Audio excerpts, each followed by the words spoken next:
o'qi, uylan, ish top.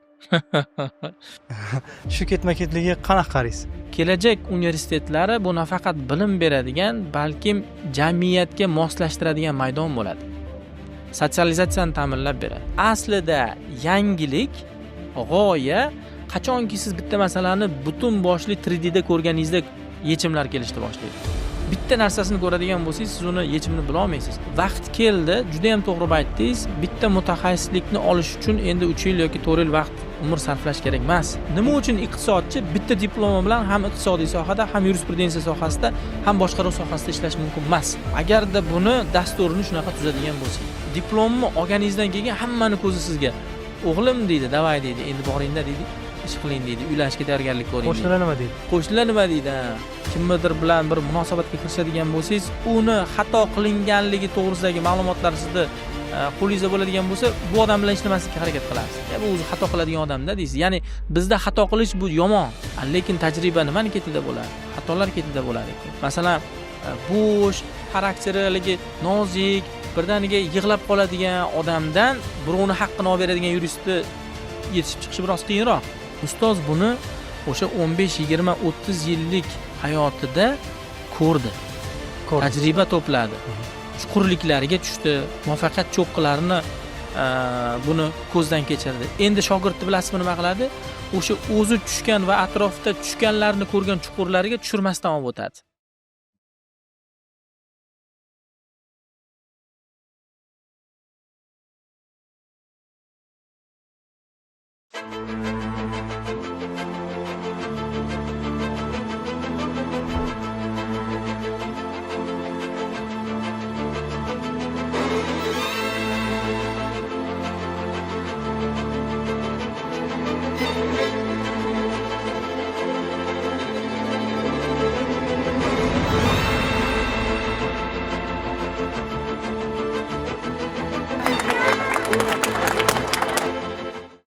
Bugun axborot jadal o'sayotgan va tezlik zamonida yoshlarning oldida kasb tanlash muammosi yuzaga kelyapti. Qaysi kasb tanlay, qaysi kasbda men o'zimni yana ham ichki salohiyatimni ko'proq namoyon eta olaman.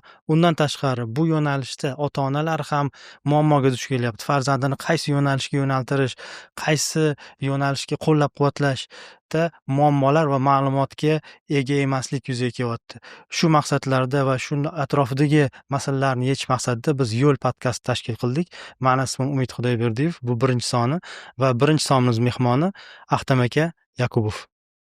Assalomu alaykum. Assalomu alaykum. Umid aka, avvalambor birinchi songa loyiq ko'rib chaqirganingizga rahmat. Biz siz bilan anchadan beri tanishimiz, qadrdonimiz. Loyihalaringiz haqida aytib yurardingiz. To'g'risi hammamiz hurmat bilan, qiziqish bilan kutib yurardik. Nimaga o'zim Umid aka buni nomi Yo'l podkast?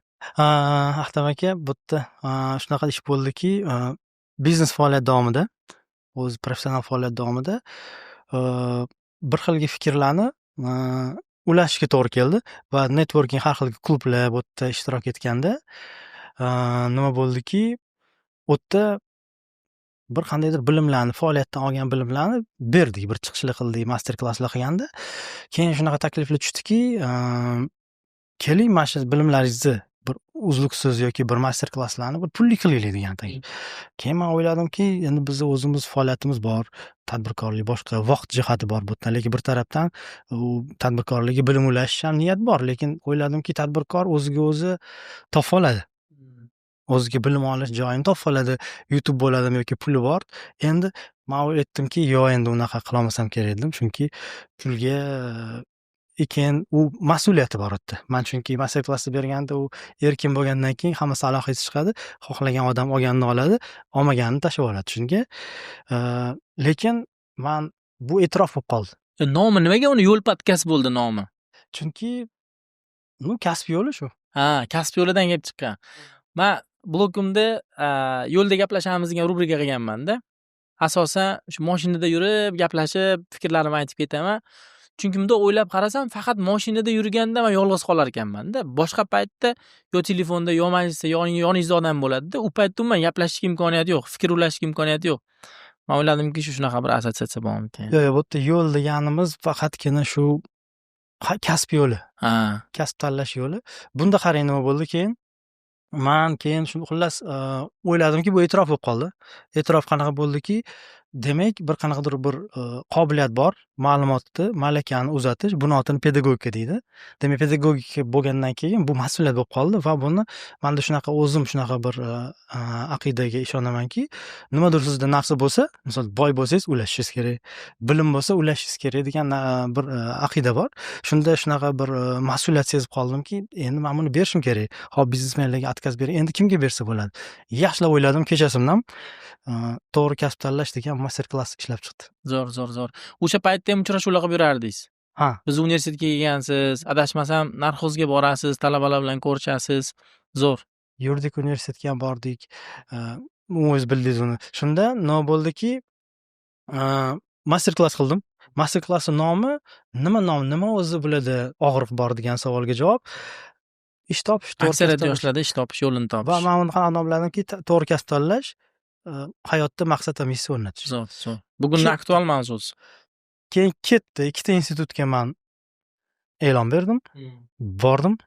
Ularda o'tkazgandan keyin qolgani ulanib ketdi. Zo'r. Xo'p, savolingizga qaytaman. Savol nima edi? Savol Kasb tanlashda nimalar muhim? muhim.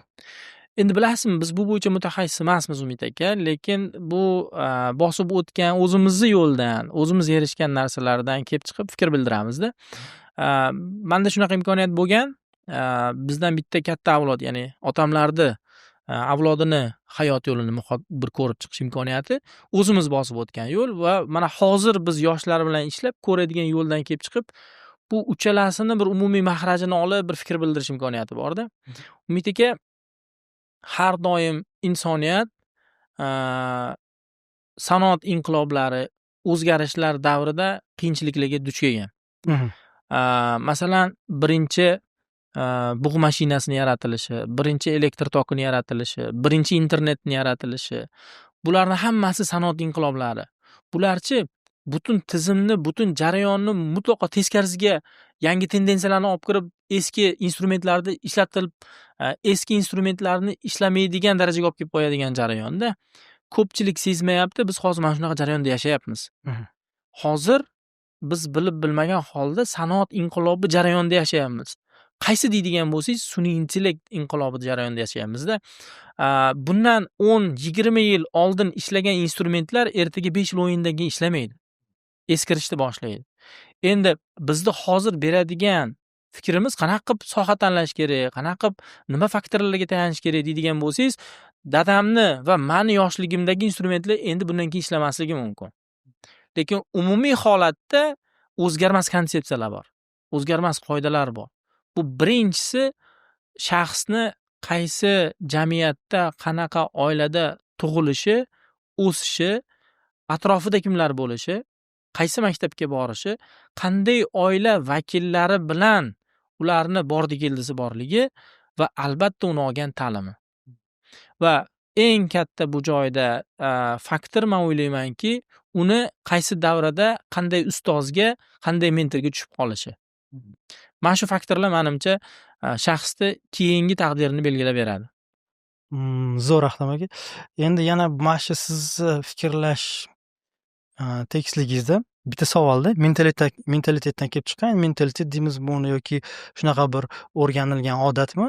Mana bunaqa ketma-ketlik bor, qarang. O'qi, uylan, ish top. Shu ketma-ketligiga qanaqa qaraysiz? Bunday strategiyada yurish. Xo'p, bu o'qi, uylan, ish topni sal kengaytiramizmi yoki majoziy ma'noda yoki primo qabul qilamizmi? Kengaytiramiz. Kengaytiradigan bo'lsak, o'qi degani bu juda ham to'g'ri. Haqiqatdan ham nafaqat o'qiganda bu qaysidir bitta sohani bilimini olish, balkim o'qish, ya'ni bu jarayonda biz hozir zamonaviy tilda aytganda soft skills, farosat, uni atrofida mavjud bo'lgan bor ko'nikmalarni olish, odamlar bilan gaplashishni o'rganish, muloqot qilishni o'rganish masalasi. Ikkinchisi uylan. Endi bu uylanda bu ham bir majoziy ma'noda qarasak bo'ladi. Ya'ni insonni hayot siklini standart bir bosqichlari bor. Chunki hammamiz yasharkanmiz, individual va biologik mavjudot sifatida o'zimizni ehtiyojlarimiz borda. Jamiyatning ichidamiz. Mana insoniyat juda sotsial mavjudot. Insoniyat hech qachon bitta o'zi mavjud bo'lib qololmaydi, yashab qololmaydi. Bu kun kechirish ko'rinishidagi Robinzon kinosini atributlarini aytganda emas. Bu uni psixologiyasida, atrof muhitga qo'shilishida, ko'payishida, ijod qilishida, yashashida xohlaymizmi yo'qmi boshqalarni yordamiga muhtoj. Bitta zo'r keys bo'ldi yaqinda. Ota-onalar majlisi bo'ldi-da. Shunda bir savol orasida bir narsani esladik. Bundoq qarasak, hozir kundan kunga biz yovvoyilashib, qo'shtirnoqchida aytganda, yoki haligi bir-birimizga tobeliksiz yashashga harakat qiladigan zamonga kelib qoldik. Yakkalashib. Oldinga qaraydigan bo'lsak, oldin odamlar juda jips bo'lgan. Men misol keltirdim, o'sha qabila boshqaruvi, o'sha ibtidoiy jamoat tuzumida odamlar nimaga to'da-to'da bo'lib yashagan? Sababi u paytda agar yakka yashaydigan bo'lsa, katta-katta hayvonlarni yakka o'zi ov qila olmagan. Qarshiliklarga kurasha olmagan. Sovuqda masalan jon saqlay olmagan va shu joyda ular kuchlarini birlashtirgan. Texnika rivojlandi, taraqqiyot bo'ldi va hokazo va hokazo. Yaqin emas, uzoq emas, bir 20-30 yil oldingi o'tmishga qaytamiz. Odamlar o'sha paytda ham jamoalashuvda katta ahamiyat berishgan. To'ylarda bo'lgan, hashar bo'lgan, yaxshi yomon kunda birga bo'lgan va hokazo bo'lgan. Nimaga? Chunki ularni birlashtiradigan ko'p narsalar bo'lgan. Ya'ni ular yakka o'zi harakat qilish imkoni bo'lmagan. Masalan, oddiy uy haligi qurish jarayonidagi lo'mbozda yoki qurilish jarayoni bo'ladigan bo'lsa, butun mahalla hasharga kelgan. Nimaga? Chunki texnika bo'lmagan yoki kam bo'lgan yoki qimmat bo'lgan. Odamlarni birlashuv kuchi juda muhim bo'lgan. Va borib texnika imkoniyati, odamlarda o'zini imkoniyatlarini o'sishi individuallashuvga, yakkalashuvga imkoniyat yaratdi. Shunday bo'lgandan keyin bir kishini ikkinchi kishiga ishi tushmay qoldi yoki kam tushadigan bo'lib qoldi. To'yda ham xuddi shunaqa holat. Masalan, oldin hamma birgalashib osh toshigan, choy toshigan va hokazo. To'ylar uyda bo'lgan, to'g'rimi? Hozir hammasi restoranda tayyor, pulni berasiz, kirib borasiz va hokazo. Va bu jarayon sotsiallashuvni uzoqlashtiradi. Endi kasb bilan buni nima ahamiyati bor deydigan bo'lsangiz, biz inson sifatida xohlaymizmi yo'qmi atrofdagilar bilan muloqotga kirishishga, nimagadir ko'nishga, nimagadir o'zimizni majburlashga majburmiz. Kimnidir xarakterini ko'tarishga, kimgadir nimadan o'rgatib, nimasigadir chidashga majburmiz. Bu jarayonda endi biologik mavjudot sifatida biz umrimizni kim bilandir o'tkazishimiz kerak.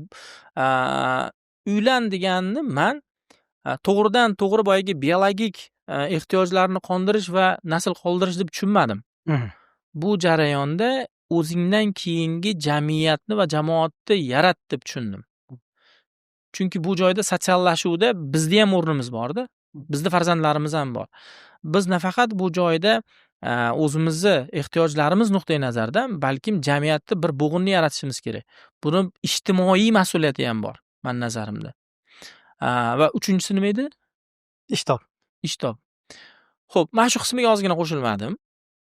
Chunki bu rivojlanayotgan iqtisodiy jihatdan endi o'sib kelayotgan mamlakatlarda yashab qolishni, tirik bo'lishni, выживать deydi-ku rus tilida. Выживать qilishni yagona yo'li sifatida bu ishlab, haligi ish topib, mehnat qilish nazarda tutiladi. Lekin rivojlangan mamlakatlarda rohatlanish uchun, hayotda o'rnini topish uchun, o'zini loyihalarini, g'oyalarini butun insoniyatga targ'ib qilish uchun ishlanadi. Ya'ni yashab qolish uchun ishlash emas, ishlash uchun yashaladi. Zo'r. Lekin men yana boshqa rakurs bergan bo'lardim. Zo'r, rahmat. Qarang, o'qi deganda bizda mana qalaysan degan o'rniga qat'iy o'qishga kirding yoki haq kirma yoki kim bo'lasan degan savollar o'qiga javob beradi. Keyin qachon to'y? Keyin qarang, to'ydan keyin nima ish qilyapsan? Bu savollar slishkom individual savollar. Qachon to'y bu slishkom shaxsiy savol o'zi va nima ish qilyapsan degani necha pul oylayapsanga teng savolda hozir kunda. Shunga bunday strategiyada qursak, nechog'lik to'g'ri kasb, mana men to'g'ri kasb tanlash prizmasidan qarayapman. Nechog'lik to'g'ri kasb tanlab bo'ladi bunaqa pushda. Xo'p, bugun hozir jamiyat ikkiga bo'lingan o'qi degan mavzuda. Ya'ni o'qi deganda o'sha siz aytgandek qayerda o'qiyapsan degan savol, ya'ni qaysi oliy ta'limda o'qib, qaysi soha bo'yicha ta'lim olyapsan degan savolga keladigan bo'lsak-da, bir taraf u aytyaptiki, bugun tez rivojlanayotgan zamonda diplom shart emas, 4 yil o'qish shart emas, qaysidir bir darajani, qaysidir bir bilimlarni olish uchun qisqa kurslar ham yetarli. Bir toifa shunaqa deyapti. Bir toifa shunaqa deyapti va allaqachon Yevropa mamlakatlari shunga o'tdi. Hozir mana bir yaqin tanishim bilan suhbatlashib kelyapmiz. IT kompaniyasi bor va mutaxassislarni olib rezyumelari bilan tanishsa, hammasi qisqa kurslar deyapti. Hammasi qisqa kurslar, ya'ni universitetga bormagan holatdagi anaqa. Endi ikkinchi bir toifa bor, men shu ikkinchi toifaga qo'shilaman. Bu oliy ta'lim, umuman tizimlashgan ta'lim talab qilinadi degan yondashuv. Nima uchun? Men aytmayman, universitetlar, kelajak universitetlari bugungidek 4 yil o'qitishi yoki 5 yil o'qitishi mumkinligini. Balkim bu soatlar, bu vaqtlar qisqarar. 3 yilga tushar, 2 yilga tushar. Lekin kurslar bilan, o'sha kurslarda olib yig'ilgan bilimlar bilan universitetni taqqoslaganda juda katta bir atributlari bor. Birinchisi, kelajak universitetlari bu nafaqat bilim beradigan, balkim jamiyatga moslashtiradigan maydon bo'ladi. Sotsializatsiyani ta'minlab beradi. Ikkinchisi, bu shaxs o'zini realizatsiya qilish imkonini beradigan plashatka bo'ladi. Qobiliyatlarini ko'rsatadi, muhabbatini topadi, xafa bo'ladi, qaysidir ma'noda domlalarga yalinib yoki ularni aldab ko'rib yoki ularga mehrini ko'rsatib, emotsiyasini namoyon qiladigan bir anaqaga aylanishi mumkin. Va eng muhimi bor, Umid aka. Kurslar bera olmaydigan universitetda bitta katta narsasi bor. Universitetda dastur tizimlilik asosidagi bilimlar bilan boyitilgan bo'ladi. Ketma-ket tizimda. Ketma-ketlik bo'ladi, uzluksizlik bo'ladi. Mana bu joyda tizimlilik va uzluksizlik degan narsa bor. Bu nima degani? Masalan, matematikani birdaniga 5-sinfda mavzusidan sirasi 7-sinfga o'tib bo'lmaydi. Bu joyda taqozo qiladigan ketma-ketlik bor. X kvadrat bilan Y kvadratni qo'shilmasidan keyin birdaniga logaritmga o'tib bo'lmaydi. Ikkinchisi bor, bu uzluksizlik. Uzluksizlik degani, bu yerda biz nafaqat matematikani o'rgatishimiz kerak. Bu yerda boshqa bilimlar bo'lishi kerak. Mana men bu jarayonda ham Sovet ta'lim tizimi bilan G'arb ta'lim tizimini qarama-qarshiligi bor. G'arb ta'lim tizimi bitta narsani juda узкий profilda chuqur o'rgatishga harakat qiladi. Masalan, suv sohasidagi mutaxassis faqatgina suvni biladi. Lekin suvga o'xshash bo'lgan boshqa ichimliklarni bilmaydi. Men yurisprudensiya misolida ayta qolay, menga osonroq ta'riflash. Deylik, G'arb mamlakatlarida huquqshunosning ichidagi fuqarolik huquqi munosabati bo'yicha huquqshunos, uni ichidagi oila bo'yicha huquqshunos va uni ichidagi faqatgina aliment bilan shug'ullanadigan huquqshunos. Shu alimentdan boshqasini bilmaydi. Torayib boradi va shu sohani super mutaxassisi bo'ladi. Endi Sovet maktabi to'g'ri, uni instrumentlari eskirgan bo'lishi mumkin, lekin uni yondashuvi to'g'ri. Sovet maktabi ensiklopedik kadr tayyorlashga yo'naltirilgan. Biz buni mayli Sovet deb aytamaylik, men xohlaydigan va men yonini oladigan ta'lim tizimi bu dunyoqarashni, tafakkurni kengligiga asoslangan ensiklopedik mutaxassis tayyorlaydigan ta'lim tizimi. Beruniylarimiz qayerdan kashfiyot qilishdi? Ibn Sinolar qayerdan kashfiyot qilishdi? Beruniy 76 ta tilni bilganlar. Ibn Sinoni biz faqat meditsina bo'yicha eslaymiz, lekin bilasizmi, ular falakiyot ilmini bilgan, geodeziyani bilgan, suv ilmini bilgan. Ya'ni ular butun o'sha jamiyati uchun kerak bo'lgan barcha ilmlarni bilgan. Aslida yangilik, g'oya qachonki siz bitta masalani butun boshli 3D da ko'rganingizda yechimlar kelishni boshlaydi. Bitta narsasini ko'radigan bo'lsangiz, siz uni yechimini bila olmaysiz. Endi o'qi degan joyidagi meni fikrim, bu universitetlar bo'lish kerak. Qisqargan holatda bo'lishi mumkin. Buni afzalliklarini to'g'ri yoritib berish kerak. Keyingi masala bu ishlar. Meni fikrim, keyingi 20 yillikda yoshlarimiz o'ziga o'zi ish berish tendensiyasida ketishadi. Mhm. Qanaqa Bu juda bo'lishi? modaga kirib boryapti. Mhm. Yoshlar birovni qo'liga ishlashdan ko'ra kichikroq bo'lsa-da o'zini ishi bo'lishini, o'ziga o'zi ish beruvchi bo'lishga intilishyapti. Diplom talab qilinmaydigan kasblar bugun juda modaga aylandi. SMMchi deysizmi, marketingchi deysizmi, sotuv bo'yicha deysizmi? Ya'ni bugun tadbirkorlik va bugun soha talab qiladigan kichik-kichik kasblar chiqyapti. Men o'ylayman bu narsa o'tkinchi. Bu hobbi bo'lishi mumkin, bu bir hunar ko'rinishida buni olib qo'yish kerak bo'lishi mumkin, lekin baribir tizimli bilim juda ham kerak. Davlat uchun ham, shaxs uchun ham.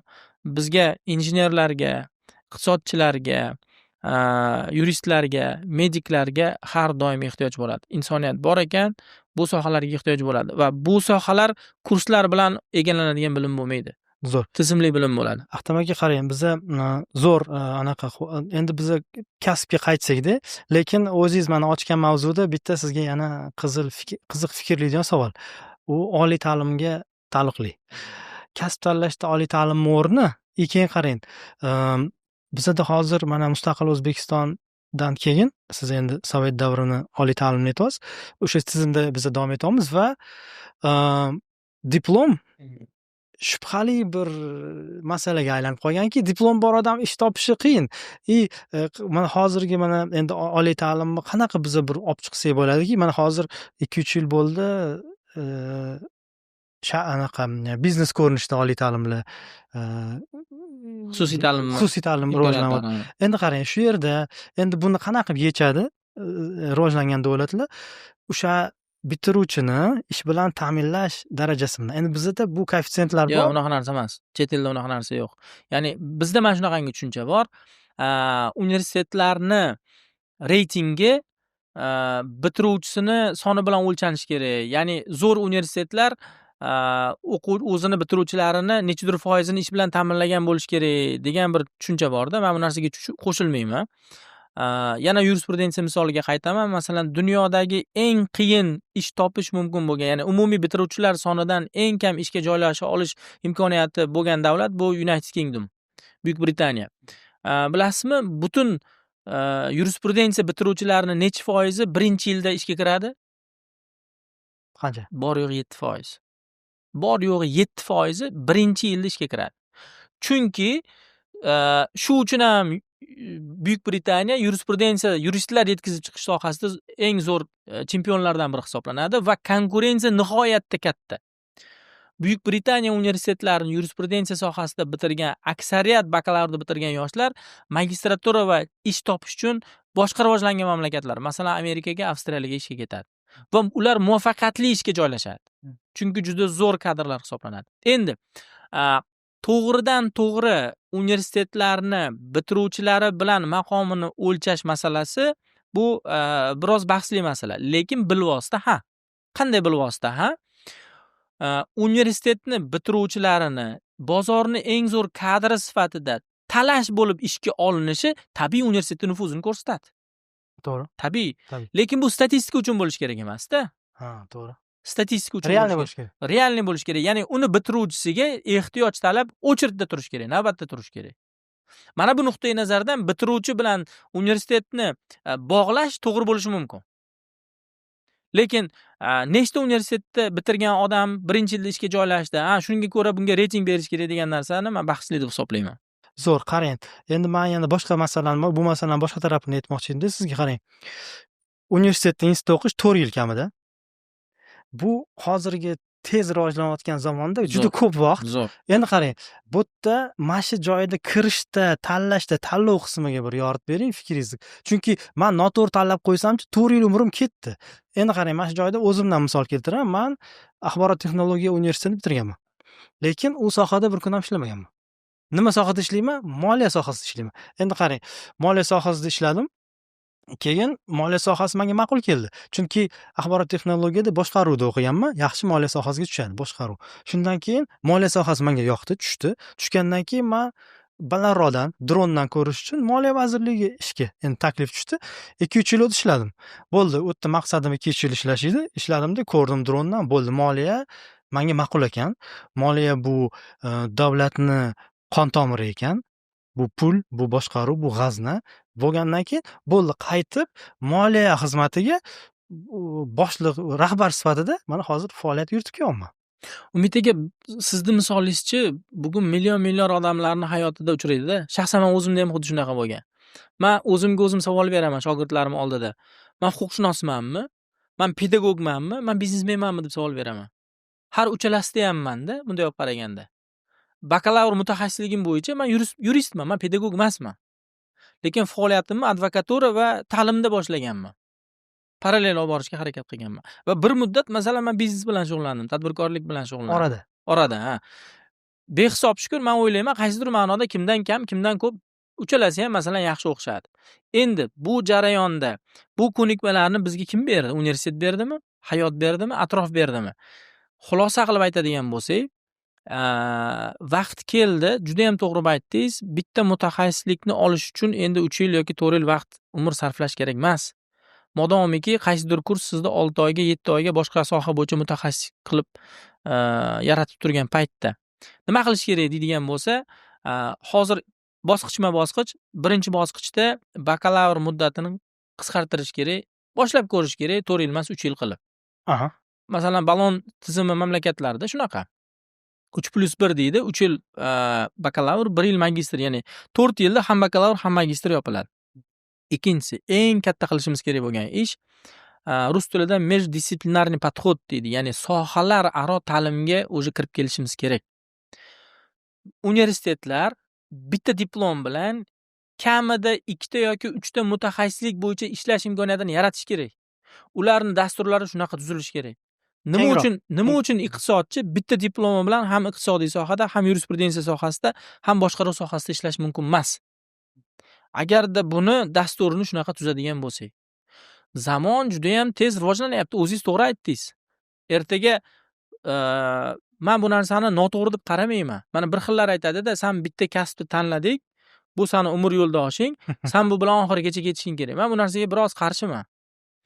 Vaziyatga, zamonga, sizni ko'nikmangizga qarab turib, zamonga xos bo'lgan kasbda davom etishni nimasi yomon? Yomon emas, lekin iloji bo'lsa yo'lni juda burmagan yaxshi. Chunki sizda malaka, o'sha tajriba shunga yaxshi, vaqt, baribirga ham bitta narsa pishishiga vaqt kerak. Chunki men savolim nimadaiki, men 4 yil bakalavrga qarshiman shu tizimga, lekin Ahtam aka, o'sha birinchi kursga kirish bor, institut tanlash haqida, ozgina tanlov haqida bir. Xo'p. Kelajak 15-20 yilda bugungi ayrim bir kasblar yoki ularning bir qismlari yo'qolib ketishi mumkin. Lekin o'zgarmas ko'nikmalar bor. Schwab 4-sanoat inqilobi kitobida buni zo'r ochib bergan. Tez moslashuvchanlik, flexibility deydi. Stressga chidamlilik. Tahliliy va tanqidiy fikrlash qobiliyati. Oratorlik ko'nikmasi. Kreativ fikrlash ko'nikmasi.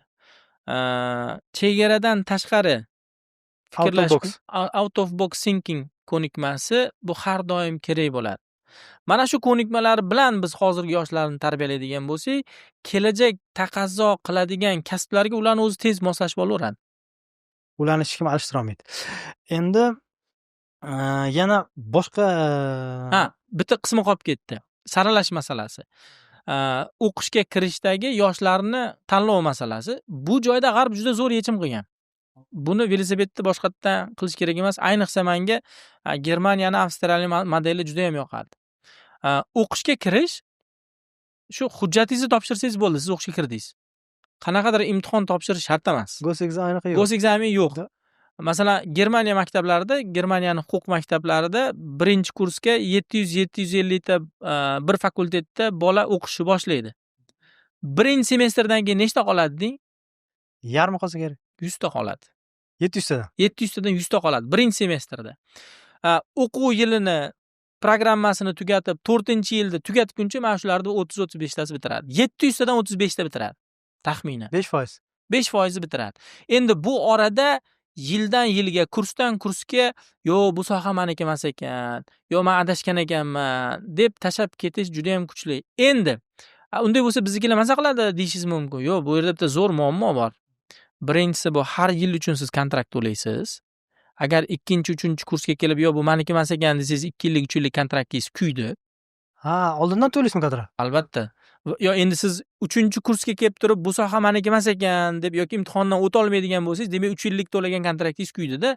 Kuydi. Va eng muhimi, ular uchun eng qimmat narsa umri tugaydi. Ya'ni umri kuygan bo'ladi. Ya'ni uni sarflagan yili bor-da, uni sinfdoshlari, uni tengdoshlari hozir qaysidir universitetni bitirayotgan bo'ladi. Bu 3-yoki 4-universitetida hali ham o'zini omadini, o'zini sohasini sinab ko'rayotgan bo'ladi. Mana shuning uchun ularda mas'uliyat bo'ladiki, o'zini ichki imkoniyatlarini to'g'ri baholab turib, to'g'ri universitetlarni tanlab borishga harakat qilishadi. Bu zo'r yechim ekan. Nega? Chunki men 1-kursga kirib, kontrakt to'layman hop, kuysa roziman. Zatochi keyingi 3 yilim kuymaydi-da. Men vaqt qimmatroq puldan. Undan ko'ra men 2-3 ta shans, endi juda 4-5 ta shans qilsam-u, oxiri doktorlikni o'zim topsam-u, men o'zim bilan o'zim chiqishmagan odam bo'laman, lekin juda bo'lmasa bitta shift, bitta o'zgarishga agar imkonim bo'lsa, bu zo'r. Chunki mani bitta Ahtam aka bitta misol keldi, sizga aytay. Bitta mana shu fotografiya sohasida bitta ustozim bor. U bilasizmi kim? Doktor. Ota-onasi doktor bo'lgan. Nima qilgan deng? 7 yil toshmay bitirgan. 5 yil plus 2 yil magistratura bitirgandi. Shunda ota-onasiga olib borib bergan diplom. Rahmat degan, hozir nomer 1 fotograf. Umid aka, mana shu joyda men har doim shogirdlarimga aytaman-da, atrofdagi yoshlarga maslahat so'raganlarga aytaman. Birinchi bo'lib inson o'zini kimligini topish kerak. Bu juda ham muhim. Sizda muvaffaqiyatga erishishingiz uchun, baxtli hayot kechirishingiz uchun, jamiyatga foyda keltirishingiz uchun, ota-onangizga rahmat keltirishingiz, sodda qilib aytganda maza qilishingiz uchun birinchi o'rinda o'zingiz topgan bo'lishingiz kerak. Mana shu savolda bizda aniq yozilgan yechim yo'q. Men o'ylayman, o'z dunyoda ham buni bir yozilgan qoidasi bo'lmasa kerak. Lekin ba'zi bir instrumentlar bor. Men nimani tavsiya qilaman? Mana kecha bir suhbatda bo'lyapti shunaqa. Sizga bitta voqeani aytib beraman. Yoshligimda rosa sho'x bola bo'lganman. Shu uydagilarga aytmasdan, endi bizda Qarshining sharoiti, shahar unaqa katta bo'lmagan. Shu shahar bo'ylab nechta sport to'garagi bo'lsa, hammasiga borib chiqqanman. Bir 2 oy, 3 oy futbolga borib ko'rganman. Qaysidadir tayoq yeganman, qaysidadir yoqmagan. Keyin boksga o'tganman. Keyin yengil atletikaga o'tganman, zudoga o'tganman, Grigoriyevskiy barba deydi, unga borib ko'rganman va hokazo bir 10 tacha taxminan to'garakka borib ko'rganman. 3 oy, 4 oy, 1 yil, 2 yil va aylanib kelib yana boksga kelganman. Qaytib. Eng qizig'i, bu jarayonda menga hech kim tavsiya bermagan. Atrofdan eshitganman, og'aylarim, kursdoshlar, sinfdoshlarim va hokazo bilan bor chiqqanman. Qaysidir uzoq bo'lgan, qaysidir yaqin bo'lgan, qaysidir pul qimmat bo'lgan va hokazo bo'lgan. Birinchi menga buni bergan imkoniyati men o'zim xohlagan sportni o'zim uchun kashf qilish imkoniyati bo'lgan. Ikkinchisi, menda uydagilar tomonidan cheklov bo'lmagan. O'sha chunki har bitta sportni borganda endi baribir aytganman uydagilarga, men bunga boryapman deb. Chunki uni formasini olish kerak bo'lganda, futbolga mana butsini olish kerak bo'lgan, boksga perchatka olish kerak bo'lgan. Xuddi mana shu narsachi menda talabaligimda ham keldi. Talabalik paytimda shu 1-kursda prokuraturaga amaliyotga bordikda. Shundan keyin men Uголовно-Русскийga borib ko'rdim, advokaturaga yurib ko'rdim, ZAKSga yurib ko'rdim, hokimiyatga yurib ko'rdik, hamma organlarga yurib ko'rdim. Va shu men eksperimentimni o'qishni bitirgungacha qilib oldim. Hozirgi yoshlarning eng katta xatosi diplom olib bo'lgandan keyin o'zini sinashni, o'zini qidirishni boshlaydi. Bitta tashkilotga boradi, ishga kiradi, 6 oy, 1 yil, 2 yil o'zini topa olmaydi, keyingi tashkilotga boradi, u yerda ham gap eshitadi va hokazo aylanib chiqadi, to o'zini topguncha 5-6 yilni o'tkazib qo'yadi. Bu eksperimentni men aytamanki, talabalik paytda qilib olish kerak. Tekinga borib ishlash kerak. U paytda o'sha mas'uliyatingiz ham bo'lmaydi-da. Diplomni olganingizdan keyin hammani ko'zi sizga. O'g'lim deydi, davay deydi, endi boringda deydi, ish qiling deydi, uylanishga tayyorgarlik ko'ring deydi. Qo'shnilar nima deydi? Qo'shnilar nima deydi? Qarindoshlar nima deydi? Mahalla qayerga qarayapti deydi. Xullas kalom, u joyda siz mas'uliyat, endi moliyaviy ta'minlash ham o'zingizda-da. Qiyin u jarayon.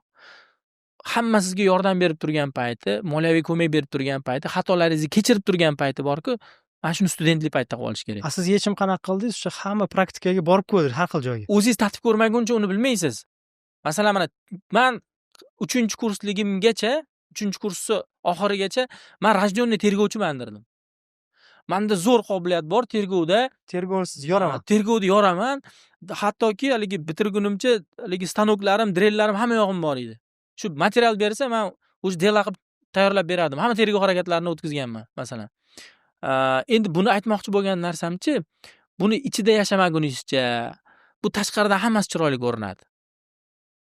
Uni haligi rus tilida maqol borku, uni shubasini kiyib ko'rsangiz bilasizda uni.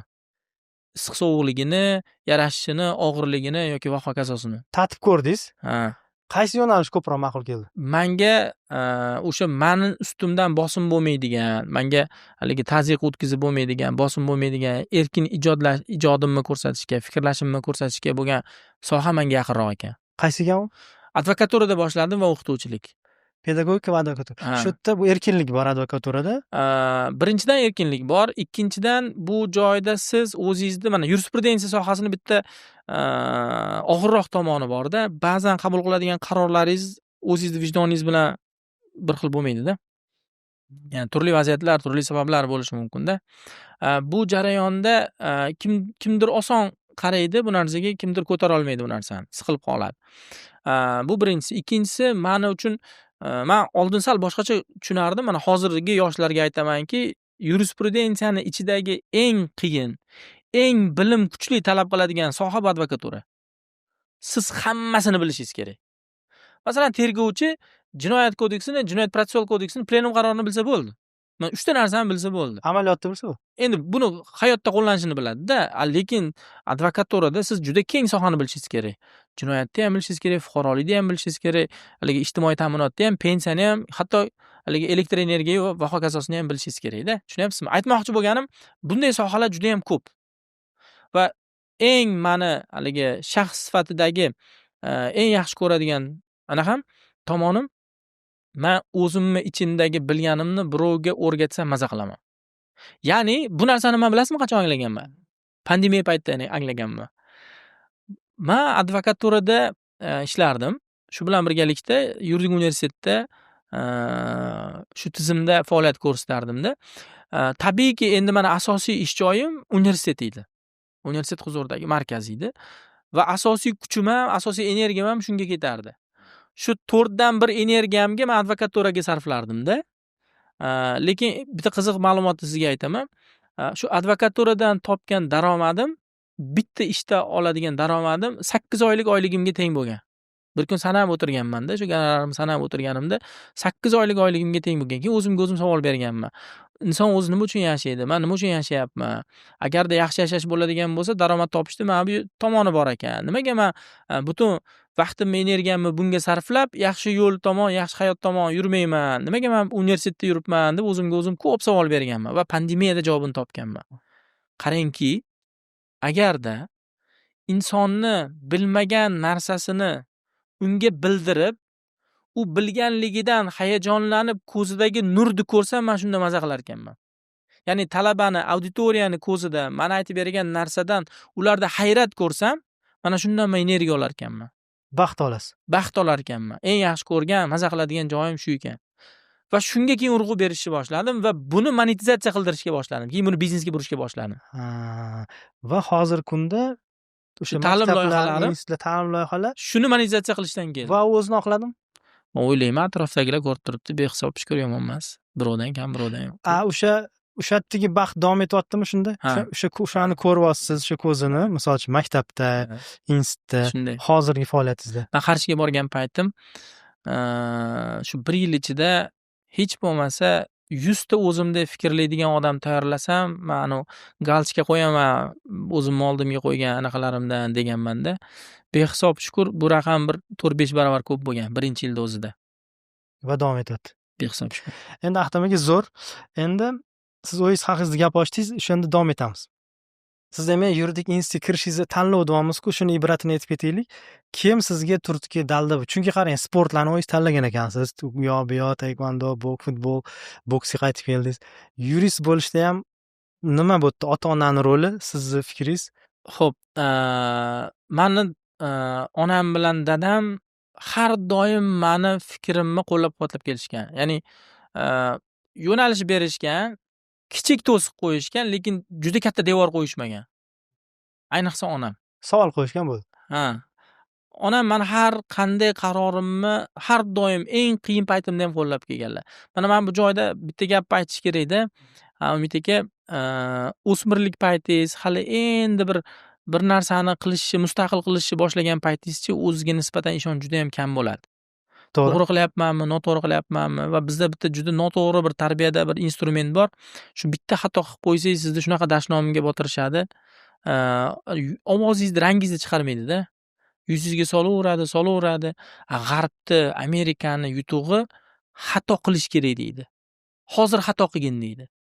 Xatolari ketidan sen keyingi xato qilmaslikni tushunasan deydi. Bizda biror kishini ishga oladigan bo'lsangiz yo bir kimnidir bilan bir munosabatga kirishadigan bo'lsangiz, uni xato qilinganligi to'g'risidagi ma'lumotlar sizni qo'lingizda bo'ladigan bo'lsa, bu odam bilan ishlamaslikka harakat qilasiz. Bu o'zi xato qiladigan odam-da deysiz. Ya'ni bizda xato qilish bu yomon. Lekin tajriba nimani ketida bo'ladi? Xatolar ketida bo'ladi-ku. Faqat eng muhimi o'sha bir qilingan xatoni qayta qilmaslik, qayta takrorlamaslik. Bu jarayonda endi o'quv jarayoni, shu klublarga borganman, to'garaklar va hokazolarda, maktab olimpiadalarida qatnashganman, respublika darajasida chiqdim. Siz huquqingizni bilasizmi degan tanlov bo'lgan. Huquq fani bo'yicha. Huquq fani bo'yicha 10-11-sinfda men Demak, sizda shunga moyillik bo'lgan. Men 8-sinfda paydo bo'lgan bu. Eng qizig'i, men yurist bo'lmaganimda shifokor bo'lardim. Vrach bo'lardim. Chunki shu onam va ona tarafim, xolalarim, buvim tibbiyot sohasida bo'lishgan, shifokor bo'lishgan. Shanba kuni bog'cha bo'lmasdi-da, bog'cha bilan maktab bo'lmasdi. Onam raddomda ishlaganlar. Onam ukam-ukalarimizni ishxonalarga olib borganlar. Men o'sha paytda rodzalni ko'rganman, chaqaloqchalarni kislorodda yotadigan anaqalarni ko'rganman-da. Bilmayman. Va uyda tabiiyki kitoblar bo'lgan. Va maktab davrida o'sha onamning prezentatsiyalari, boyagi axborot materiallariga biz yordam berganmizda, shu tibbiy materiallar va undan tashqari, menimcha shu shifokorlarning uyida shunaqa bo'lsa kerak. Bilmayman, endi hozir balkim bormi, yo'qmi, shu mahalladan taqillatib keladi-da, ukol qilib qo'yin deydi, bolamni ko'rib qo'yin deydi, bir narsa deydi. Shu har doim shu uydagi bitta xona, ambulator qabulxona bo'lganda. Xullas, balkim shu suhbatlarni eshitgandami, menda shu ikkita sohaga yaqinlashuv bo'lgan. Meditsinaga ham yaqinlashuv bo'lgan? Bo'lgan. 8-sinfligimda birinchi marotaba ukol qilganman. O'zingiz? Ha, onamga qilganman, majbur bo'lganmiz. Qish payti bo'lgan, shu ko'rsatib berganlar, taxlab berganlar. Qilishga majbur bo'lganman. Zo'r. Endi mana shu joyda meditsinani aytib ketishim kerak hozir. Tugatib mana qani yopib qo'yamiz. Bu joyda bitta zo'r muhim narsa bor. Men 7-sinfdan maktabimni o'zgartirganman-da. 7-sinfgacha oddiy maktabda o'qiganman-da. 7-sinfdan gimnaziyaga o'tganman. Nima yo'nalish gimnaziya? Ixtisoslashtirilgan maktab bo'lgan. Shaharda hozir ham bor. Birinchi gimnaziya nomi bilan atalgan u. Buni aytishimni, bu voqeani eslashimning sababi, meni birinchi o'sha o'qigan maktabimda o'sha mahalla atrofidagi o'quvchilar bo'lgan. Mahalla atrofidagi oilalarning farzandlari bo'lgan. O'sha maktabdan bor yo'g'i bitta sinfdoshim yuridikaga kirdi. Hozir Bosh prokuratura akademiyasida ishlaydi. Gimnaziyadan bilasizmi nechta odam kirdik? Akademiyaga, institutga, anaqaga, yurisprudensiya sohasiga 10 dan ortiq, 12 dan 13 ta sanagan edim men. Bu bilan nima demoqchiman? Bola orzu qilishni boladan o'rganadi. Sizni atrofingizdagi liderlar, sinfni zo'rlari, maktabni zo'rlari qayerga qarab ketyapti, qanaqa kurslarga boryapti, qaysi tendensiya bilan rivojlanyapti, siz ichingizdan ularga intilishni boshlaysiz. Shu uchun muhitga qo'yish, bolani muhitga joylashtirish va bunga e'tibor berish bu juda ham muhim. Bolani kelajak yo'li uchun. Atrof muhit nihoyatda katta ta'sir qilgan. Ya'ni men o'ylaymanki, mana o'sha avvalo yaratganning inoyati, ota-onalarimizning duosi, o'zimizning mehnatimiz, lekin o'sha yangi muhit, gimnaziya muhiti, atrof muhit meni o'sha katta orzular qilishimga sabab bo'lgan. Chunki biz oilada yurisprudensiya bilan bog'liq sohada hech kim bo'lmagan. Dadam injener bo'lganlar, yo'l qurish sohasida ishlaganlar, onam vrach bo'lganlar. Va o'shanda shunaqa bir liderlarni ko'rganman. Bizdan 2 sinf, 3 sinf yuqori o'qigan bolalarni yaxshi natijalar bilan ularga intilgansiz. Ularga qarab intilganmiz.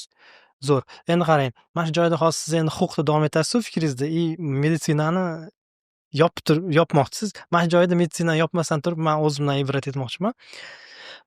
O'sha men ham endi xuddi sizga o'xshab o'sha 8-sinfda o'zgartirganman va u yerda o'zgarish juda bir qiziq bo'lgan. Men sharqshunoslik litseyga kirganman til bo'yicha. Men fors tili bilaman hozir. 4 yil fors tili o'qiganmiz. Ingliz tili ham o'qiganmiz. Shu yerda nima bo'lganki, biza domda turardik.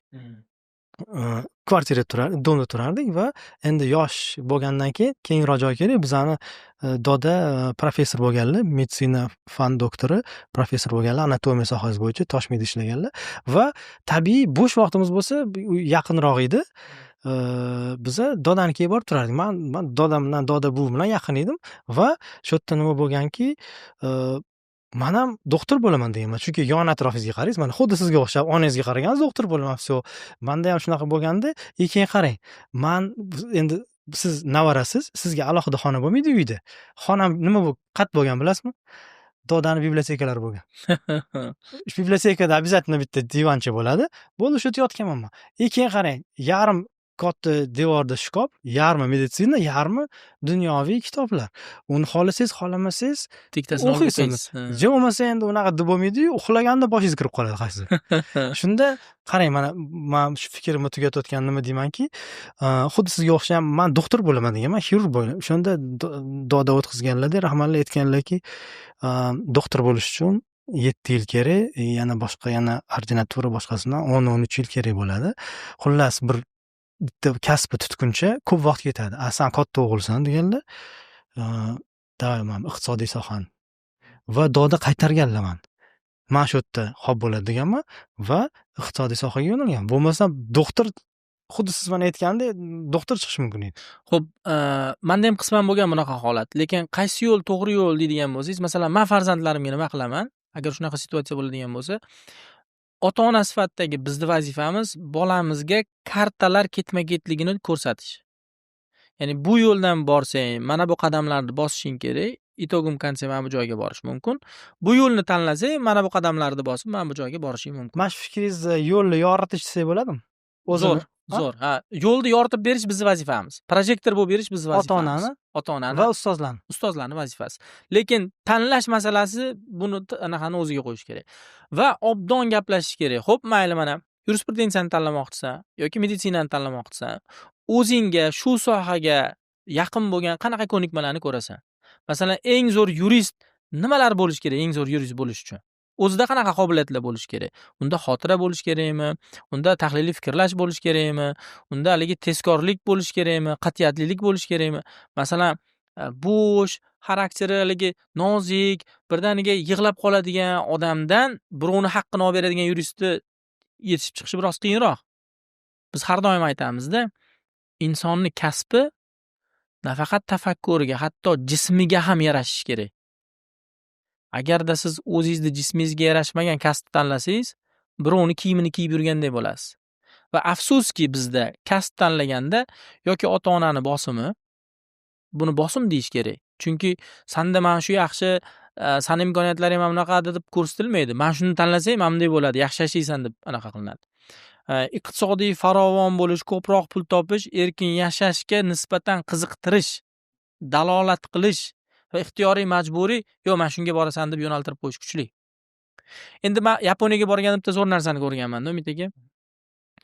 Yaponiyada pochtalyon bilan o'qituvchi oyliklari o'rtasida tafovut unaqa katta emas. Ya'ni bizda ko'pincha kasbni kelajakda yaxshi pul topish, vakolatlarga ega bo'lish va hokazo kabi imkoniyatlarni o'lchab turib tanlashadi-da. U yerda mazza qilish va o'zini qaysi sohada realizatsiyasini ko'proq amalga oshirish imkoniyatidan kelib chiqib kasb tanlaydi. Marhamat, bunga borasanmi, bunga borasanmi? Unaqa jiddiy farq qilmaydigan hayotda yashaysan deydi. Endi mana shu o'rtacha oyliklar to'g'risida men ozgina izlanish qilganman-da, O'zbekiston statistikasida xuddi mana shu fikringizga-da. O'zbekistonda topda o'rtacha oylikda moliya xizmatlari kasb egalari turar ekan. Bu qachongi statistika? Bu 2023-24 statistika. Men o'ylayman, hozir aytishniklar birinchi o'ringa chiqdi. Men statistikamda ikkinchi o'rinda aytishniklar katta atrif bilan emas. Moliya sohasi 15 milliondan yuqori oylik, o'rtacha. IT 13 million, 14 million atrofida. Qayerda bu statistika? Qayerdan olingan? Rasmiy statistika yoki bozor Bu tahlil shunaqa. Bozor tahlil. Kuzatishlaringiz kuzatishlar. Endi qarang, men hozir boshqa fikr aytmoqchiman. Qarang, birinchisi moliya, demak bank, sug'urta, lizing tashkilotlari, moliya xizmati har xil nasiya mana. Moliyachi bo'lgansiz shunaqa Moliyachi.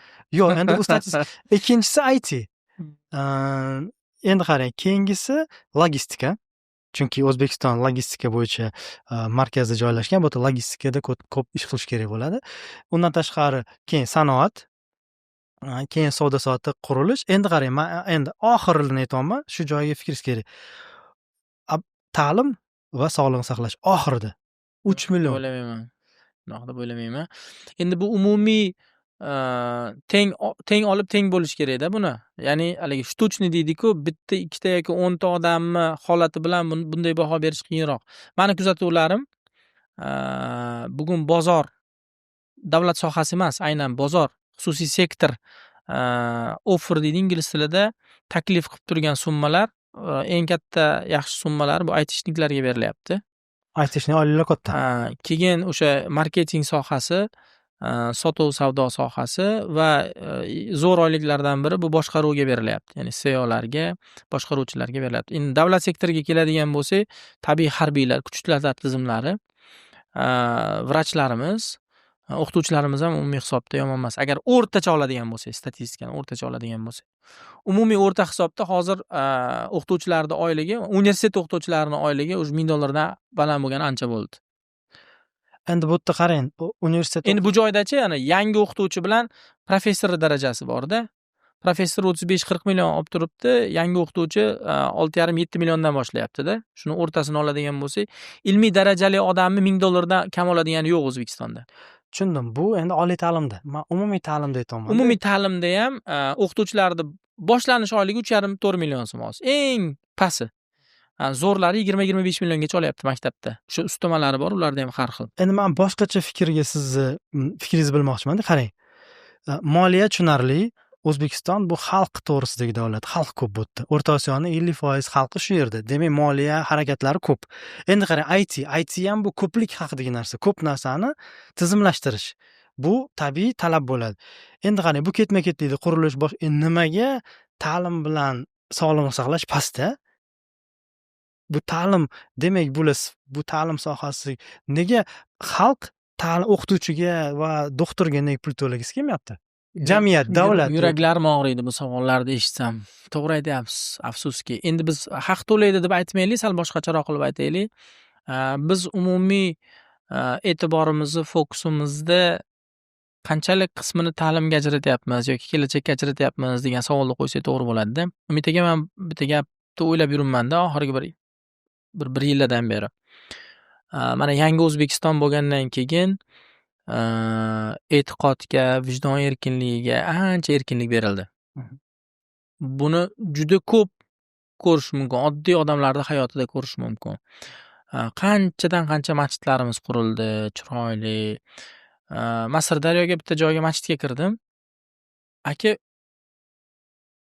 high-tech 30 dan ortiq davlatda bo'ldik-da. Endi masalan, orasida islom mamlakatlari ham bor. Bunaqa masjid ko'rganim yo'q aka. Saudiyada ham hattoki bunaqa masjid ko'rganim yo'q. Zo'r. Endi nima demoqchiman? Bu erkinlikni, bu berilgan imkoniyatni mevasi, to'g'ri, qaysidir qismi davlatda, qaysidir qismi hashar bilan, saxiylarda qo'li bilan qilinyapti. Men o'ylayman, endigi bosqich maktablar bilan ta'lim muassasalarini yo'naltirishga bo'lish kerak emas, homiylik mablag'lari ko'tarishga. Endi moliyalashtirishga, berish kerak. e'tibor qilishga. Endi e'tibor berishimiz kerak. Endi qarang, sizga bitta endi mayli, masjid yaxshidir, boshqadir, meni noto'g'ri tushunishmasin, lekin ta'limga, ilmga tikilganni ham savobi menimcha masjiddagidan kam bo'lmasa kerak. Endi bu borada meni ilmim yo'q. Men bir haligi hukm sifat bir narsa ayta olmayman, shaxsiy fikrimni aytyapman. Chunki ular sifatli ta'lim olsa, ertaga vijdonli, adolatli, halol bo'ladi va jamiyatda adolatni, halollikni, yaxshilikni targ'ib qiladi. mana man sizga aytyapmanku, o'sha odam doktor bo'lganlar, professor. Endi qarang, sizga savol. U euforiya emas, u tizimi yaxshi degan ma'noda emas. O'sha professor odam, Toshkentda ishlaydigan doktor, fan doktori odam oyligi bitta mashina berardi u payt. Oyligi hozir qanaqa o'sha professor oyligi? Sizga prямой savol. Endi menimcha eng rivojlangan mamlakatda ham bitta oylikka bitta mashina bermaydi. O'shanda bitta mashina. Endi bu bilan o'lchash kerak emas deb o'ylayman men. Chunki Umid aka, masalan meditsinani oladigan bo'lsak, g'arb mamlakatlari yoki Amerika bu top yaxshi haq oladigan mamlakatlar hisoblanadi-da, lekin u joydagi turmush tarzi va yashash tarzi masalasi ham bor-da. Masalan O'zbekistonda o'rtacha, endi men buni o'lchab ko'rmaganman, o'rtacha bitta oila hozir 6-8 million atrofida hayot kechiryapti-da, Toshkent shahri sharoitida.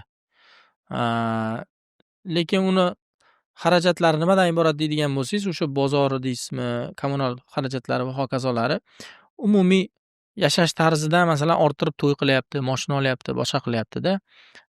Chet mamlakatlarda mana bitta solig'ini o'zini aytaman. 40%. Daromadingizni 40% gacha olib qo'yadi soliqqa. To'g'ri, $10,000 oylik olasiz. Siz haligi raqamlarda aytganda $10,000 sizning oyligingiz, yillik $100,000, $120,000. Lekin shuni 40%ni sharaqitib soliqga soladi. Zo'r. Ahtam aka, endi yana mavzuni boshqa tarafga buramiz. Qanaqa tarafgaki, endi pul jihatdan tashqari, mana siz tanlov dedingiz boshqa. Endi siz mana mutaxassis sifatida ikki xil mutaxassis bor. Men iqtibosni futbol tarafga bursam. Mana futbolda yorqin yulduz namoyandalaridan ikkita eng zo'rini bilasiz, Cristiano Ronaldo bilan Messi. Cristiano Ronaldo bu o'zini o'zi qilgan va texnika to'g'risidagi inson. O'sha texnika ustida ishlab, o'zini yaxshilab isloh qilib muvaffaqiyatga erishgan. Messi bo'lsa, bu talant. Talantni faqatgina mehnat orqali, lekin yuzaga chiqargan. Siz o'zingiz kasbingizda kimsiz? Messimisiz, Ronaldomi? Ana anekdot borki, men shaxmatga qiziqmayman deydi-ku. To'g'risi, lekin majoziy ma'noda aytishim mumkin. Ayrim bir kasblar bor, u tug'ma talant talab qiladi. Masalan, san'at sohasi. Aytishniklar bor-ku, aslida aytishniklar, mana IT mutaxassislari bu ijodkor odamlar bular. Agar ularga ijodkorlik bo'lmasa, u mana hozir bitta sal noto'g'ri tendensiya ketyapti bizaga. Haligi bo'lgan ham, bo'lmagan ham men aytishnik bo'laman deb IT ga borib, IT kurslarini olib, dunyoda buncha programmist kerak emas. Bunaqa aytishnik kerak emas. Nimaga ular o'zini bunaqa uryapti? Chunki freelans bo'lib, 7-sinf, 8-sinfdan nimadir ishni qilib berib, masalan, pul topishni boshlayapti-da ular. Kichik resurs bilan katta moliyani jalb qilish imkoniyati bo'lyapti. Shunga qarab ular o'zini IT ga uryapti qisqa vaqtda. Lekin bu har doim bo'lmaydi menimcha.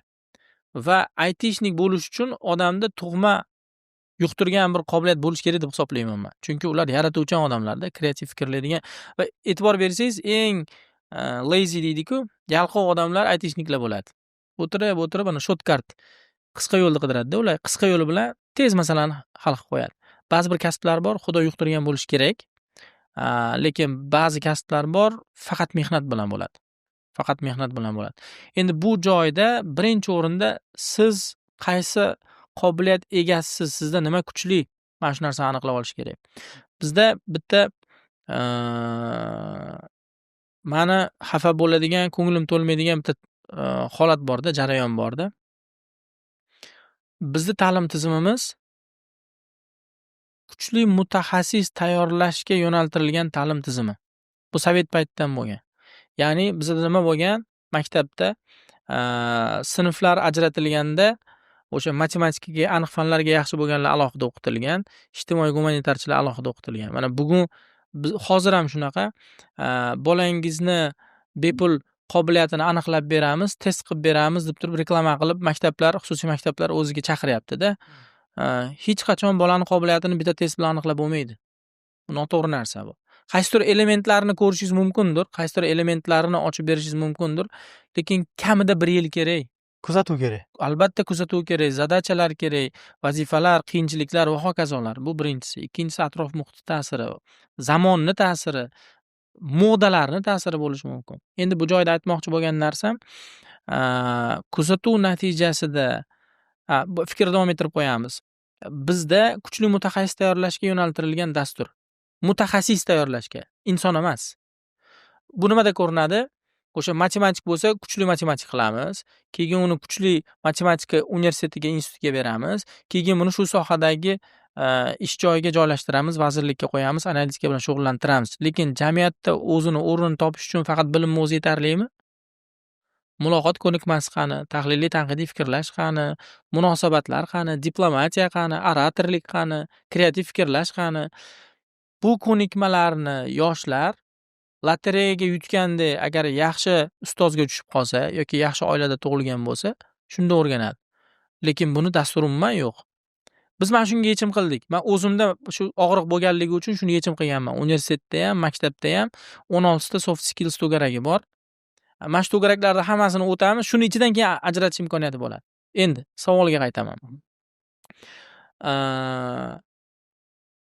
Bor iqtidorni ham agarda intizom bilan va to'g'ri dastur bilan ustida ishlanmasa, natija chiqmaydi.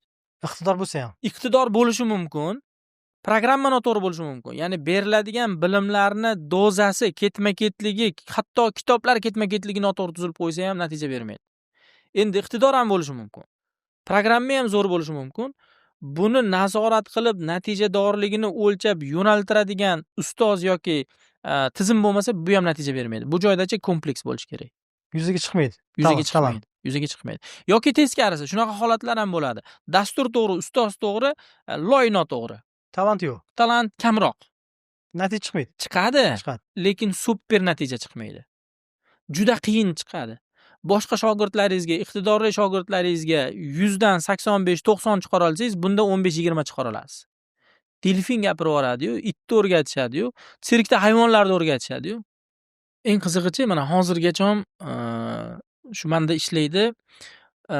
Meni eng zo'r nazoratchim, meni majburlaydigan inson bu meni o'zim. O'zingiz. Men har doim mendan boshqa odam hech qachon majburlay olmaydi. Meni birov majburlasa bo'ldim, o'sha bo'lmaydi menga. Natija chiqmaydi. Men ataylabdan teskarisini qilishni boshlayman. Natija chiqmaydi. Qilmaysiz. Menimcha detskiy travmalardan bittasi bo'lsa kerak. Lekin buni topgansiz o'zingizda. Men o'zimga o'zim B nuqtani belgilasam, zo'r nazorat qilaman. O'zim davay deyman. Zo'r.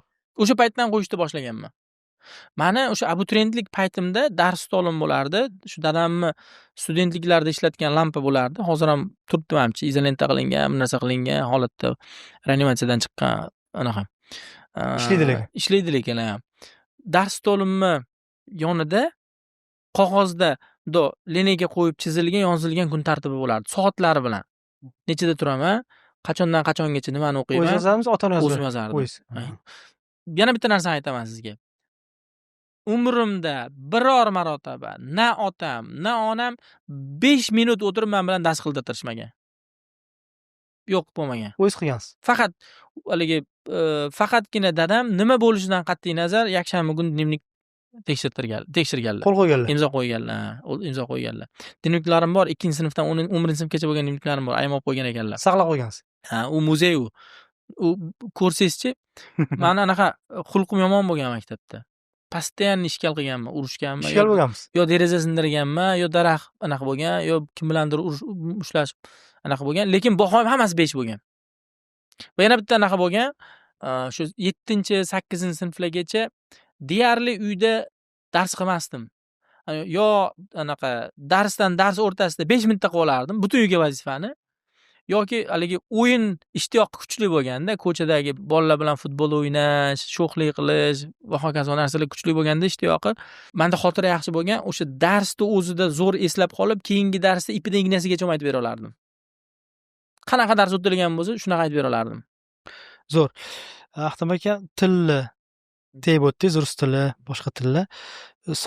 Shunaqa fikr nimadan iboratki, kasb tanlashda chet tilini va ona tilini ahamiyati.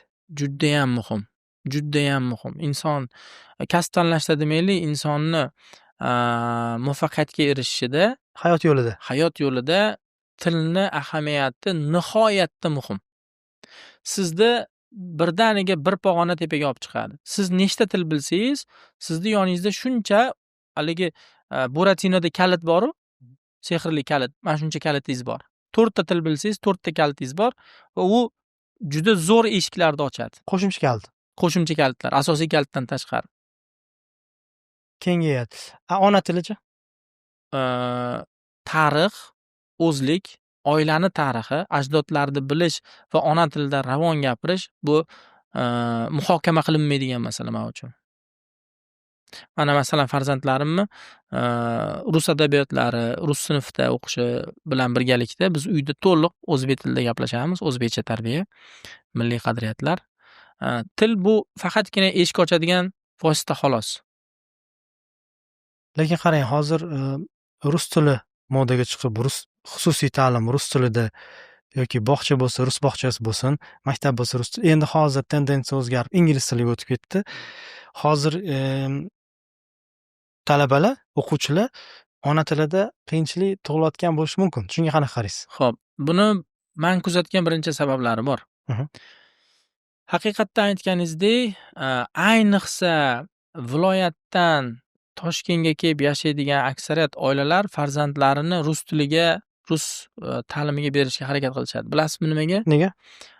Bir muddat bo'lgan, masalan bizning yoshlikda ham shunaqa muddat bo'lgan. Orada rus tilini o'rganish juda ham pastga tushib ketgan. Lekin poytaxtda asosan vazirliklarda, asosan katta-katta islohotlarda hujjatlari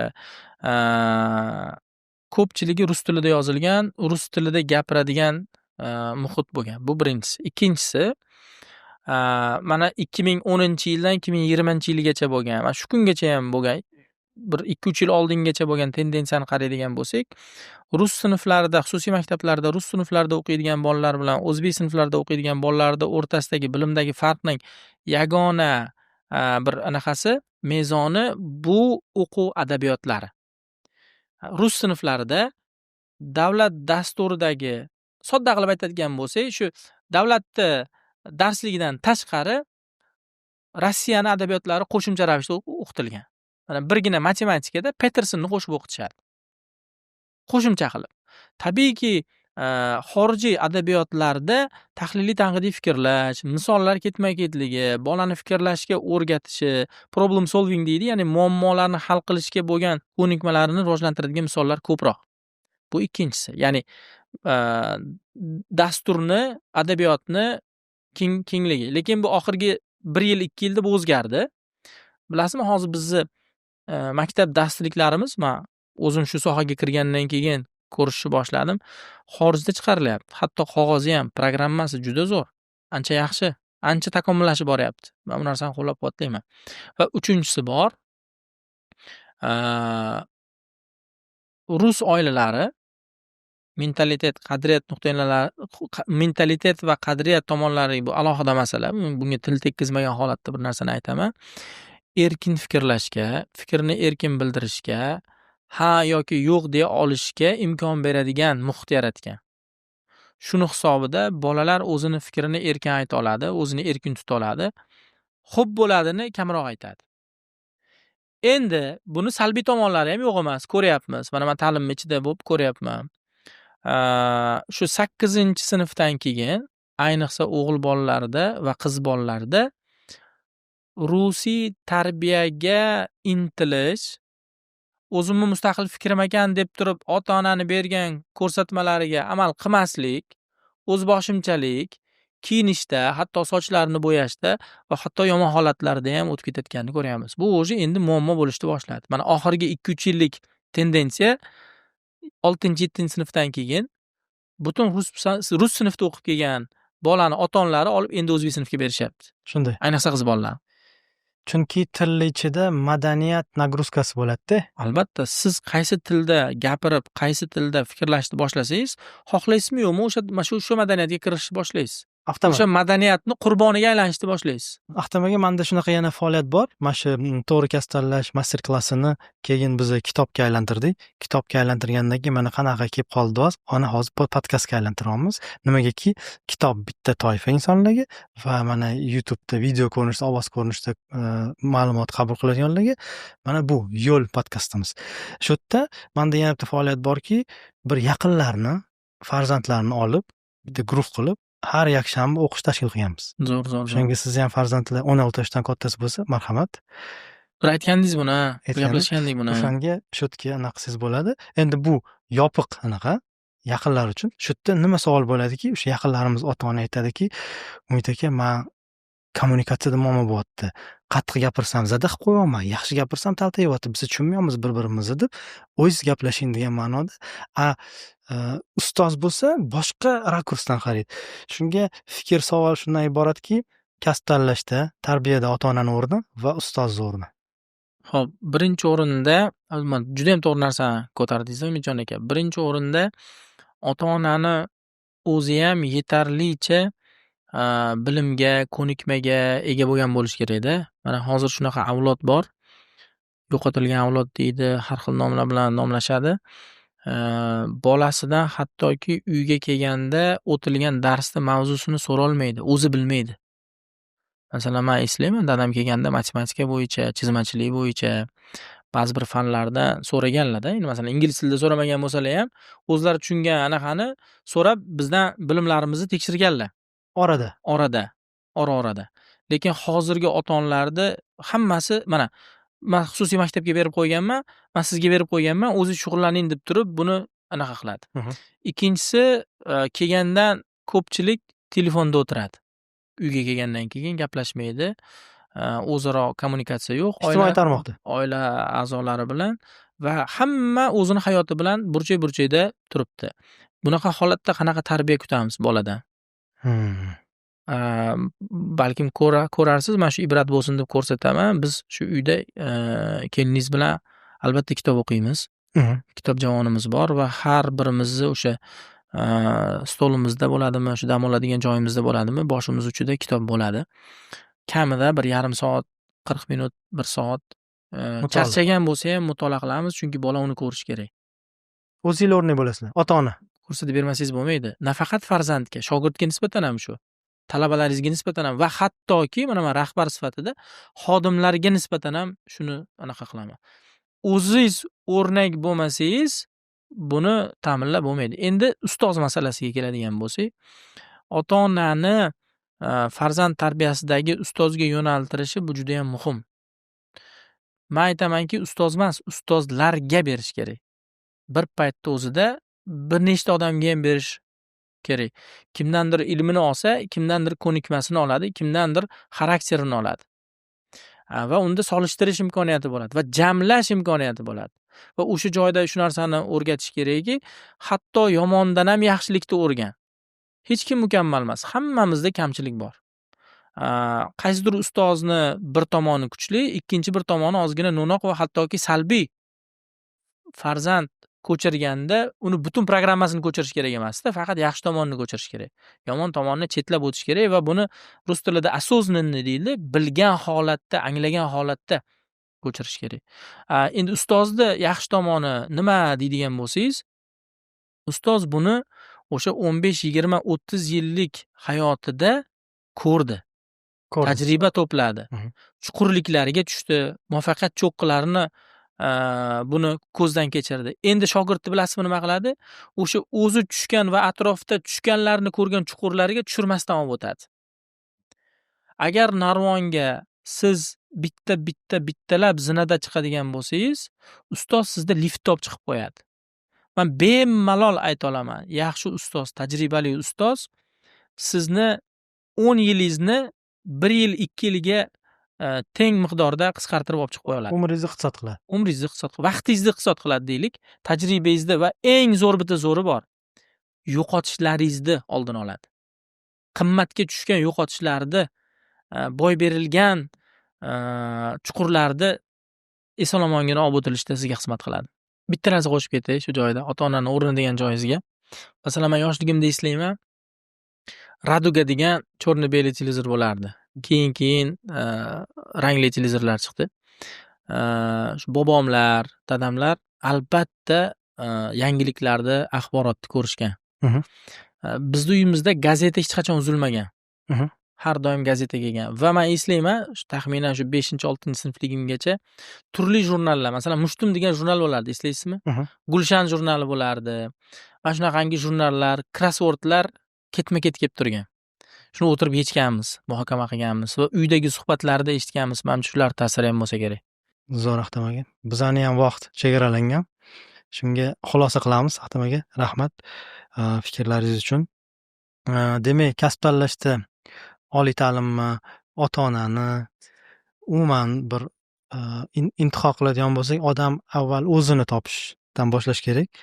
Ota-ona demak bunga yo'l ko'rsatadigan chiroq bo'lishi kerak va bu yerda ustoz emas, ustozlarni tanlash kerak. Har xil yo'nalishda sport bo'lsa sport, kasb bo'lsa kasb, hayotiy ustoz bo'lsa hayotiy ustoz va bu yerda jiddiy-jahd bilan Bitta qo'shib ketaman mana shu joyda. Mana ustoz tanlashadida, ustoz shogird munosabatlarichi faqat ber degan munosabatlar emasda, shogird ham ustozga berish kerakda. xizmat qilish kerak.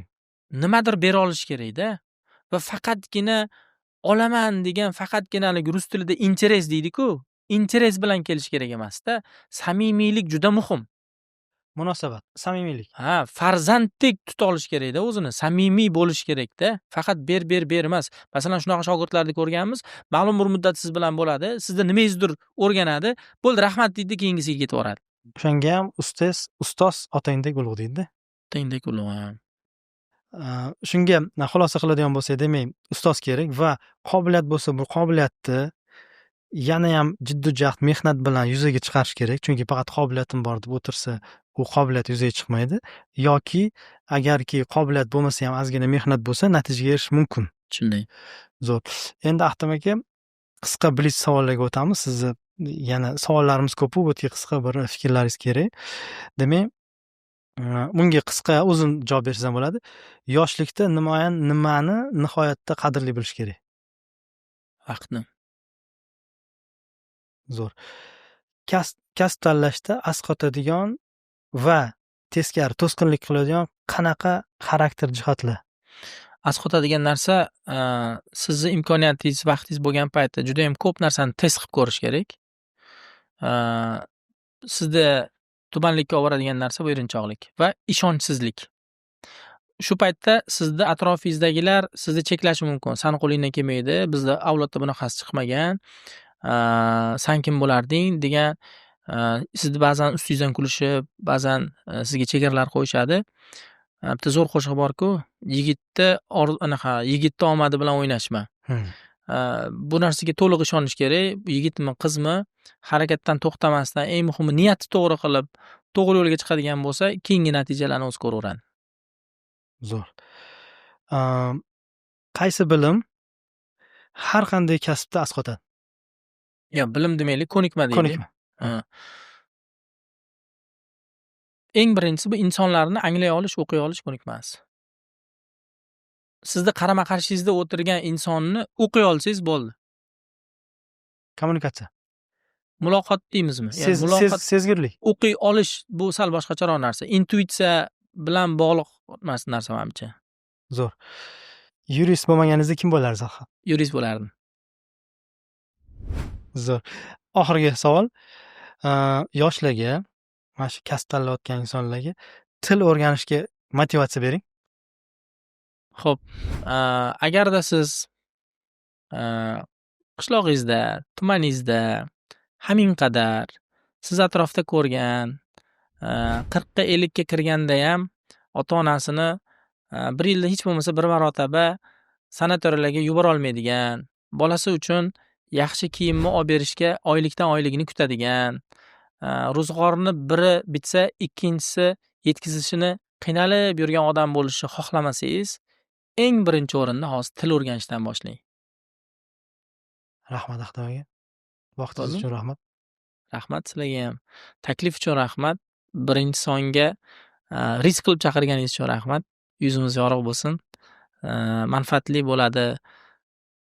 agarda bizni ko'rib turganlarida shu hayotini shu bir qismga yaxshilanishiga sababchi bo'lsak, o'zimizni xursand his qilamiz. Salomat bo'linglar. Rahmat.